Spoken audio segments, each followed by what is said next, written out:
మీరు దేవుని ఆలయమై ఉన్నారని, దేవుని ఆత్మ మీలో నివసించుచున్నదని మీరు ఎరుగరా అంటాడు. కాబట్టి హృదయమే దేవుని ఆలయం అయితే దేవుని సన్నిధి మనలో ఉంటుంది. దేవుని సన్నిధి మనలో ఉంటే నీవు నీ పని చేయవు, నేను నా పని చేయను, దేవుని పనిని చేస్తావు.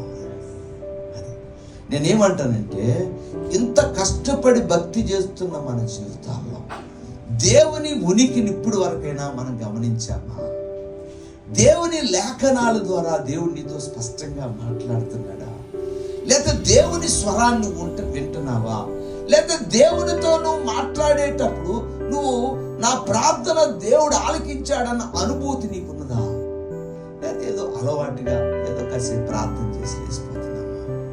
నువ్వు ప్రయత్నం చేయాలి. ప్రార్థన చేసి చూడు, నీ జీవితము ద్వారా దేవుడు తన మహిమ గల పరిచర్య జరిగిస్తాడు.